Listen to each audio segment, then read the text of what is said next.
Assalamualaikum warahmatullahi wabarakatuh.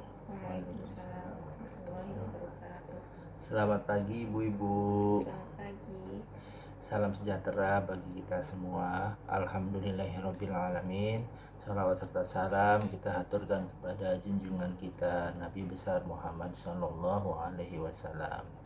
Senang sekali pada hari ini kita masih diberi kesehatan dan kesempatan untuk berkumpul kembali di pertemuan rutin bulanan kita P2K2 ya Bu, atau ibu-ibu menyebutnya sekolah PKH.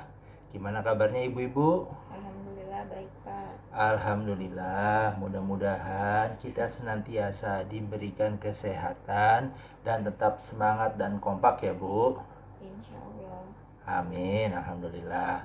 Sebagai pembuka, mari kita yel-yel dulu ya Bu ya, yel-yel P2K2 biar kita semua semakin semangat dan supaya ibu-ibu tidak lupa Bu sama yel-yel P2K2-nya ya Bu. Ya, Masih Pak. ingat kan Bu? Masih Pak. Oke, langsung ya. Coba kita mulai yel-yel P2K2. Tepuk P2K2. Pertemuan peningkatan kemampuan keluarga. Oke, tepuk tangan dulu ibu-ibu.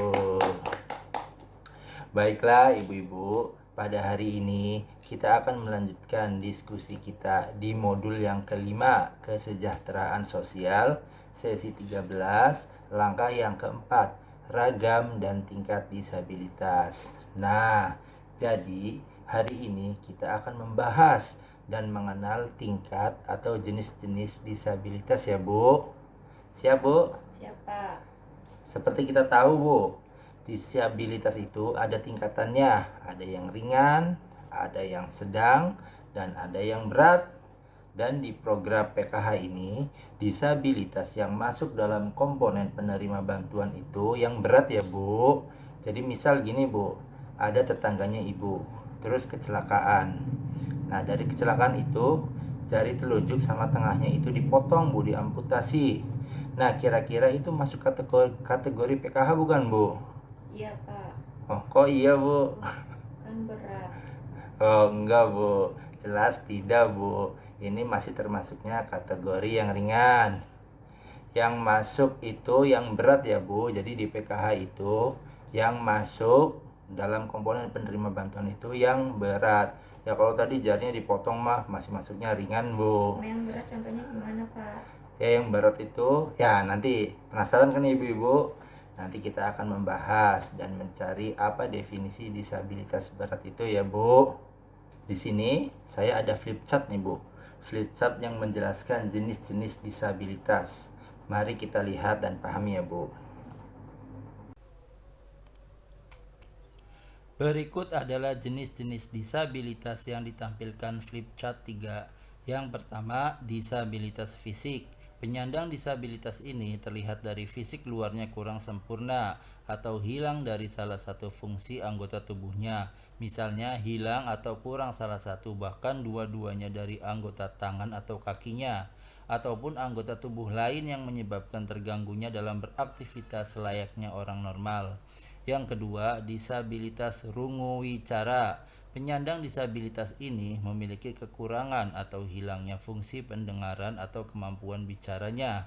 Biasanya orang-orang yang hilang fungsi pendengarannya sekaligus memiliki kesulitan dalam berbicara.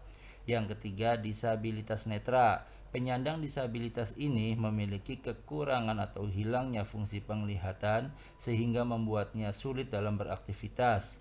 Yang keempat, disabilitas mental atau hiperaktif. Penyandang disabilitas ini tidak mampu mengontrol atau menguasai gerakannya, jadi gerakannya tidak sesuai dengan perintah otaknya. Dan yang kelima, disabilitas intelektual.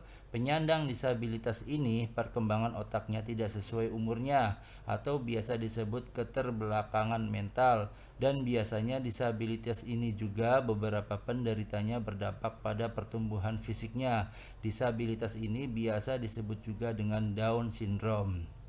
Dukungan lingkungan sekitar sangat mempengaruhi kondisi psikologis para penyandang disabilitas. Dari penjelasan yang tadi, saya ingin menekankan bahwasannya mereka termasuk kelompok masyarakat yang perlu kita dukung ya Bu, dan motivasi, bukan justru dijauhi, ditakuti, disembunyikan, apalagi sampai dihina ya Bu. Mereka tetap harus kita hormati dan jaga hak-haknya ya Bu. Mereka butuh dukungan dan semangat dari kita agar mereka tidak merasa rendah diri, sensitif, dan tidak bersemangat. Ya, pada intinya kita berusaha membuat mereka nyaman dan tetap memiliki rasa percaya diri. Sampai di sini bisa difahami Ibu-ibu? Bisa, Pak. Oke, alhamdulillah. Jadi apa sih Bu definisi disabilitas berat itu? Baik, untuk lebih jelasnya, mari kita lihat flip chart 4 ya Bu, pengertian disabilitas. Mari kita simak. Jadi, definisi penyandang disabilitas berat berdasarkan flipchart 4 yaitu penyandang disabilitas yang kedisabilitasannya sudah tidak dapat direhabilitasi atau sudah permanen, tidak dapat melakukan aktivitas kehidupannya sehari-hari dan atau sepanjang hidupnya tergantung pada bantuan orang lain dan tidak mampu menghidupi diri sendiri. Dan mereka inilah para penyandang disabilitas berat yang masuk dalam kategori komponen penerima bantuan PKH. Nah, jadi dari flip chart tadi, definisi disabilitas berat itu yang kondisinya tidak dapat direhabilitasi lagi ya Bu, atau tidak bisa diperbaiki alias permanen. Jadi cacatnya itu cacat permanen Bu, yang tidak bisa diperbaiki lagi. Dan kondisi tersebut membuatnya tidak dapat beraktivitas layaknya kita ya Bu, orang-orang normal, alhamdulillah ya Bu. Dan hidupnya bergantung pada bantuan orang lain. Nah, sampai sini bisa difahami Ibu-ibu? Oh iya, bisa, Pak. Iya, jadi semisal nih ya, ada tetangga ibu yang mengalami disabilitas berat, ya kita harus support mereka, dukung mereka, motivasi mereka. Bagaimana caranya agar mereka merasa nyaman dan tetap terjaga rasa percaya dirinya ya Bu. Iya, Pak. Sepakat Bu? Sepakat, Pak. Alhamdulillah.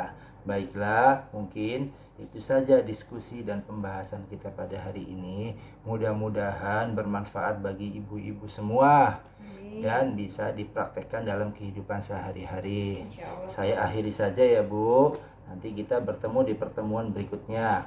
Billahi taufik wal hidayah. Wassalamualaikum warahmatullahi wabarakatuh. Waalaikumsalam warahmatullahi wabarakatuh.